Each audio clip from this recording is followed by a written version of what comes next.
हाय दोस्तों, मेरा नाम है ऋषभ। तो मैं बात करने वाला हूँ लूसेंट जनरल नॉलेज की बुक के बारे में। मेरे पास बहुत सारे क्वेश्चंस आते हैं कि हम कैसे इसको स्टार्ट करें, कैसे पढ़ें। हम स्टार्ट तो कर लेते हैं लेकिन कुछ बैठ नहीं पाता, कुछ दिमाग में घुस नहीं पाता। किस तरीके से क्वेश्चन सॉल्व करें, कैसे क्या करें। तो बहुत सारी इस तरह की क्वेरीज आती हैं मेरे पास।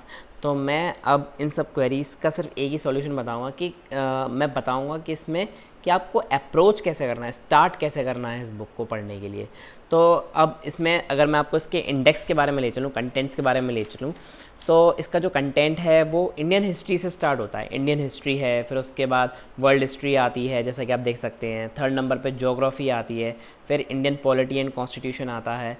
तो इस तरीके से कंटेंट इसका चल रहा है सीरियल वाइज। लेकिन आपको स्टार्टिंग हिस्ट्री से नहीं करनी। अगर आप खुद से पढ़ना चाहते हैं, आप खुद अपने आप से लूसेंट जनरल नॉलेज कवर कर रहे हैं, तो आप हिस्ट्री से ना स्टार्ट करके आप मिसलेनियस पकड़ें। क्योंकि ये मिसलेनियस के क्वेश्चंस कुछ ऐसे होते हैं जो कि आपको आसानी से समझ में आते हैं कि वो आपसे कहना क्या चाहते हैं। वो आपसे कोई कहानी नहीं है, कोई कुछ नहीं है, सिंपल फैक्ट्स हैं। फैक्ट्स मतलब कि जैसे कि अगर मैं नॉर्मल बात कर लूँ कि फ़र्स्ट गवर्नर जनरल कौन है बंगाल का, फर्स्ट गवर्नर जनरल इंडिया का कौन है। तो इस तरह के नॉर्मल फैक्चुअल क्वेश्चंस दिए हुए हैं। मैं आपको दिखा देता हूँ इस बुक में आपको। ये देखिए, ये मिसलेनियस पे मैं आ गया हूँ। ये देखिए, जैसा कि आप देख सकते हैं, फर्स्ट इन इंडिया यानी कि first governor of Bengal, last governor of Bengal, first governor general. ये इस तरह के आपको मिसलेनियस में क्वेश्चंस दिए हुए हैं। ठीक है, first in the world male and female, superlative in यानी लॉन्गेस्ट ब्रिज कौन सी है, शॉर्टेस्ट ब्रिज कौन सी है, लार्जेस्ट लेक कौन सा है। ये आपको इस तरीके से नॉर्मल याद करने हैं। अब ये भी आप सोचते होंगे कि यार ये तो बहुत ज़्यादा है, कैसे याद होगा, क्योंकि अब कितना भी कर ले लेकिन हम भूल जाते हैं। तो क्यों भूल जाते हो, इसका सवाल का जवाब आप ही के पास है। क्यों भूल जाते हो? क्या आपको जब किसी ने याद कराया था आपको कि ताजमहल कहाँ पर है? नहीं ना। जब आपको ताजमहल किसी ने याद नहीं कराया, वो ऑटोमेटिकली दिमाग में है। बहुत से लोग तो आगरा गए भी नहीं होंगे, बहुत से लोगों ने तो ताजमहल देखा भी नहीं होगा कि ताजमहल दिखता कैसा है। नहीं देखा ना जब आप आगरा में जाके ताजमहल। तो फिर आपको फिर कैसे पता है आपको कि वो ताजमहल आगरा में? कुतुब मीनार जो कि दिल्ली में है, कैसे पता आपको ये चीज़ें? ये चीज़ें जब आपको इस तरीके से, आपको ये लॉट ऑफ रिवीजन से आती हैं। जब हम 10 बार इसके बारे में पढ़ते हैं, चर्चा करते हैं किसी से, या फिर हम रिवीजन करते हैं कई बार, जब हम ऐसी चीज़ें करते हैं ना, तो ये ऑटोमेटिकली दिमाग में बैठ जाती हैं।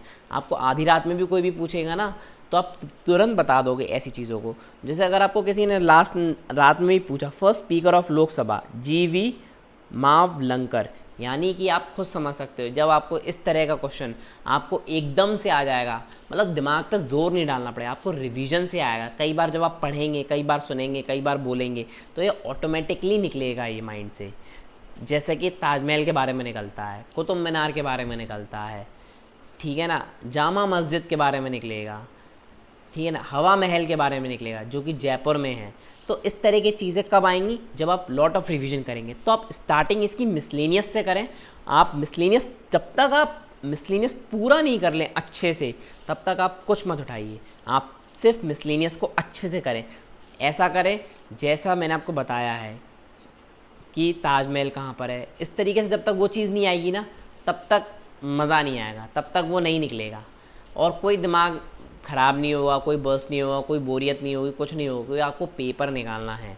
और जब आपको एग्ज़ाम निकालना होता है ना, तो आपको इस तरीके से ही याद करना होता है कि जब भी तुरंत क्वेश्चन देखो, तुरंत निकले मुंह से। तो ये चीज़ें ऐसे ही होंगी, ठीक है ना। अब आप देख सकते हैं नेशनल एनिमल्स, नेशनल एम्बलम्स, ठीक है ना। ये मिसलेनियस का पार्ट है, ठीक है ना। मिसलेनियस बहुत ज़्यादा बड़ा नहीं है। अब आपको इसमें से भी खुद भी अपना दिमाग लगाना है थोड़ा सा कि किस तरीके से, कि इसमें काफ़ी सारी चीज़ें दी हुई हैं। आप इसमें से भी शॉर्ट कर सकते हो थोड़ा बहुत, ज़्यादा नहीं करना क्योंकि पहले से ही ये शॉर्ट में है। तो आप थोड़ा बहुत इसमें से हटा सकते हो जो आपको लगता है कि अनइम्पॉर्टेंट है। बट ये जो चीज़ें हैं मैं आपको बता देता हूँ कौन सी चीज़ें इंपॉर्टेंट तो हैं ही। जैसे आपकी फर्स्ट इन इंडिया, ये पूरा आपको याद करना है, ठीक है ना। फिर आप इसके फर्स्ट इन इंडिया फीमेल पूरा करना है, first in world male and female ये पूरा करना है। ये ऑटोमेटिकली समझ में आता है, जब आप पढ़ते हो ना तो ऑटोमेटिकली समझ में आता है। तो आप पहले इसका मिसलेनियस पार्ट कंप्लीट करें, फिर उसके बाद आप कोई भी सेक्शन उठा सकते हैं। एक बार आपने मिसलेनियस कर लिया ना, फिर आप कोई भी उठा सकते हैं, चाहे हिस्ट्री, ज्योग्राफी, पॉलिटी। मैं सजेस्ट करूँगा, अगर आप मुझसे पूछेंगे तो आप ज्योग्राफी पकड़ें, फिर ज्योग्राफी के बाद फिर पॉलिटी पर जाएं, फिर उसके बाद आप साइंस सबसे लास्ट में लें, साइंस का सेक्शन, साइंस और कंप्यूटर ये सबसे लास्ट के लिए रखें। फिर अपने हिस्ट्री, सिविक्स, ज्योग्राफी, जैसा आप ठीक लगे, जैसे आप पहले ज्योग्राफी कर सकते हैं मिसलेनियस के बाद, फिर उसके बाद आप पॉलिटी कर सकते हैं, फिर आप हिस्ट्री कर सकते हैं, फिर उसके बाद साइंस एंड लास्ट में कंप्यूटर। ये आपका सीक्वेंस होना चाहिए। ओके, आई होप ये आपको वीडियो कुछ हेल्पफुल रहेगा आपके प्रिपरेशन के लिए। All the best for the examination. Bye and take care and enjoy your self.